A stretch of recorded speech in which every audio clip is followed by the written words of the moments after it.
Drama serial समझौता में आखिरकार शानजे ने सरमद को कह ही दिया कि तुम जो चाहते हो वो ही होगा और मैं तुम्हारे साथ ही शादी करने के लिए तैयार हूँ। दूसरी जानिब अलीजे और मेहरीन के दरमियान दोबारा से लड़ाई शुरू हो ही गई, लेकिन ये बात इस बार असद से बिल्कुल भी बर्दाश्त नहीं होगी। आने वाली किसकी मुकम्मल कहानी में आप सभी दोस्त देखेंगे। सरमद जो कि इस बार डेट के ऊपर जा रहा है, शानजे को लेकर उसका इंतजार कर रहा है। रोड के ऊपर अपनी बाइक लेकर वहां पर पहुंच चुका है, जहां पर शानजे जो कि अपने घर से आखिरकार पहुंच ही जाती है। जैसे ही वो पहुंचे तो यहाँ पर शानजे को सरमद कहता है कि मैं चाहता हूँ कि मैं जैसा भी हूँ, मेरी जितनी भी हैसियत है, तुम मुझे उसके साथ कबूल करो। यहाँ पर शानजे बोल पड़ती कहती है कि मैंने फैसला कर लिया है, तुम जैसे भी हो मुझे कबूल है, जल्दी जल्दी बैठो, कहीं पर बैठ के बात करते हैं। आखिरकार वो पहुंच ही जाते हैं होटल में, जहां पर वो एक दूसरे के पास बैठे बातें कर रहे होते हैं। शानजे कह देती है कि मैं तुम्हारे साथ ही शादी करूंगी, मेरे घर वाले शादी कर रहे हैं मेरे कजन रुहेल के साथ, लेकिन मैं उन्हें इनकार कर दूंगी।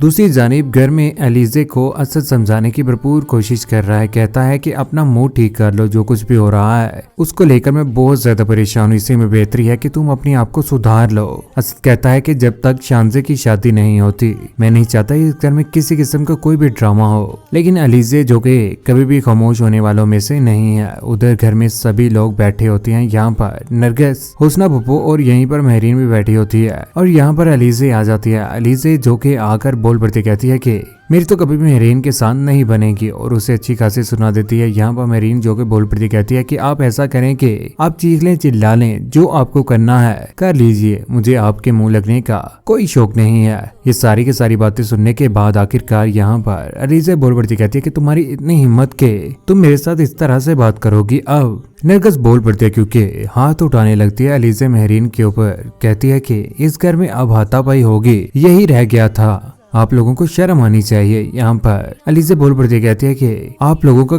किसी किस्म का कोई भी हक नहीं बनता इस तरह से बोलने का। नरगिस कहती है कि मेरा हक बनता है, तुम खामोश ही रहो, इसी में तुम्हारी बेहतरी है। दूसरी जानिब आखिरकार निकाह की तैयारियां हो रही हैं, लेकिन शानजे को इस बात का जरा भी इल्म नहीं है। जैसे ही घर में पहुंचती है तो ये सब कुछ देखने के बाद हैरान रह जाती है, क्योंकि सभी घर वालों ने ये सोचा होता है कि वो शानजे को सरप्राइज देंगे। उधर रुहेल जिसने कोट पकड़ रखा होता है कहता है कि ये कोट मैंने वलीमे के लिए बना रखा है। शानजे जैसे ही पहुंचते कहती है कि ये सब क्या है। नरगिस बोल पड़ती कहती है कि ये सरप्राइज है। ये बातें सुनने के बाद यहाँ पर रक्की बक्की रह जाती है शानजे भी।